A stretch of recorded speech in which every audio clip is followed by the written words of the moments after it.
तो आज का यह वीडियो हमारा रहेगा कि भाई हमें बेड की देख रेख कैसी करनी है। जी हाँ, जब आप पैरा मशरूम की खेती करते हैं तो आपको जो है इस बेड को बनाने के बाद में पॉलीथीन से इसको ढक के रखना पड़ता है 7 से 8 दिन के लिए।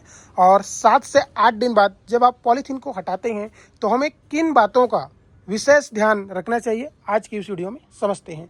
तो दोस्तों नमस्कार, मैं हूं उत्तम Patel, Bilaspur mushroom lab and training centre से। तो चलिए आज की वीडियो में आगे बढ़ते हैं। तो सबसे पहले सर, जिस चीज़ को आपको ध्यान ये रखना है कि जब भी आप 1 हफ्ते बाद पॉलीथीन को हटाते हैं तो इसमें इस प्रकार से माइसेलियम फैला होना चाहिए। अब कभी कभी क्या हो सकता है कि इसमें सर इस प्रकार से माइसेलियम नहीं फैला होता है। जी हाँ, माइसेलियम रन थोड़ा सा कम होता है।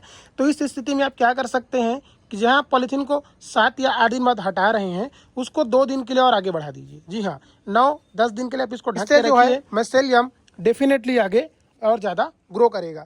तो पहला चीज़ ध्यान ये रखना है कि माइसेलियम अगर नहीं फैला है तो इसको 2 से 3 दिन के लिए और ढक के रखेंगे। उसके बाद आप चेक करेंगे तो डेफिनेटली इसमें जो है फफूंद फैला रहेगा। उसके बाद आपको क्या करना है सर कि जब इसमें प्रॉपर इस प्रकार से मशरूम फैला रहे, आपको सुबह 1 घंटा और शाम 1 घंटा पॉलीथीन को हटाना रहेगा, जिससे ये जो माइसेलियम है ये अच्छे से सूख सके और इसमें पिनहेड बन सके। जी हाँ, ये जो माइसेलियम आपको दिखाई दे रहा है इसी प्रकार से अंदर में भी माइसेलियम फैला रहता है। और जब ये माइसेलियम सूखते हुए अंदर जाते हैं, जहाँ पे इनका क्रॉस पॉइंट बनता है वहीं पे मशरूम निकलना चालू हो जाते हैं। तो ध्यान आपको ये रखना है कि जब भी इसमें इस प्रकार से मशरूम फैला रहे, सुबह 1 घंटा और शाम 1 घंटा आपको पॉलीथीन को हटाना रहेगा ताकि इसका माइसेलियम अच्छे से सूख सके। तीसरा चीज़ सर आपको ध्यान देना है कि लगातार अगर बारिश हो रही है तो कभी कभी टेम्परेचर हमारा डाउन हो जाता है। तो अगर मशरूम फार्म का टेम्परेचर डाउन चला गया है तो आप 100 वाट या 200 वाट का बल्ब जला सकते हैं, जिससे टेम्परेचर को मेंटेन किया जा सके। और जब आप बल्ब जलाते हैं तो आपको ध्यान ये रखना है सर कि हमारा जो फार्म है लगभग तकरीबन सभी लोगों को पॉलीथीन से बना होता है, तो इस पॉलीथीन से आपको थोड़ा सा दूरी बना के रखना रहेगा। ठीक है, तो आपको भाई टेम्परेचर को ध्यान रखना है, टेम्परेचर को आपको थोड़ा सा बढ़ाना है ताकि अच्छे से मशरूम को जो माइसेलियम यह फैल सके और मशरूम ग्रो हो सके। अगला आपको सर ध्यान ये देना है कि कभी कभी हमारे जो बेड होते हैं इनमें एक्स्ट्रा नमी या एक्स्ट्रा मॉइस्चराइज़र होता है, तो इसमें एक्स्ट्रा नमी होता है और जहाँ इसमें एक्स्ट्रा नमी रहे तो फिर माइसेलियम जो है सड़ने की संभावना ज़्यादा रहती है। तो अगर आपको लग रहा है कि भाई आपका बेड ज़्यादा गीला है तो जो आप सुबह शाम 1 घंटा के लिए पॉलीथीन हटा रहे हैं उसको आप 2 या 3 घंटा भी कर सकते हैं, जिससे एक्स्ट्रा जो नमी है नीचे झड़ जाए।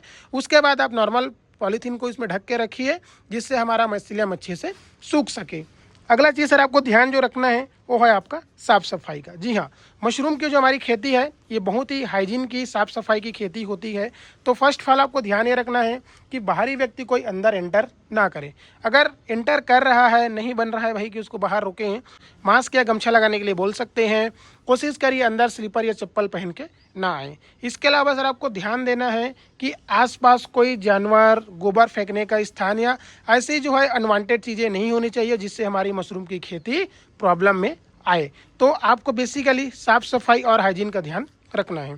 इसके अलावा सर आप क्या कर सकते हैं कि सप्ताह में 1 बार अपने फार्म में ब्लीचिंग पाउडर को पानी में मिला के छिड़काव कर सकते हैं। इतना बड़ा फार्म है उसके हिसाब से, और हफ्ते में 1 बार आप छिड़काव करेंगे तो इससे आपके फार्म में काफ़ी ज़्यादा हाइजीन मेंटेन रहेगी। इसके अलावा आसपास जो है कोई नाला वगैरह ना रहे जहाँ से मक्खी मच्छर उड़ के आपके मशरूम बेड को ख़राब ना कर सके। तो बेसिकली आपको मशरूम बेड का ख्याल रखते रखते साफ़ सफाई का भी उतना ही ध्यान रखना है, जिससे हमारी मशरूम की पैदावार में कोई समस्या ना पड़े। देखिए, पैरा मशरूम की जो खेती है सर यह ज़्यादा लंबे समय की खेती नहीं होती है, केवल 10 या 15 दिन की ही खेती आप मान सकते हैं। तो इस समय आपको इसमें साफ़ सफाई की काफ़ी ज़्यादा ध्यान रखनी पड़ती है, जिससे हमारा मशरूम में किसी प्रकार की कोई प्रॉब्लम ना हो। तो बेड को आपको सुखाने के साथ साथ में आपको हाइजीन का भी उतना ध्यान रखना पड़ेगा। तो आई होप आज का यह वीडियो आपको पसंद आया होगा। अगला वीडियो किस टॉपिक में बनाएं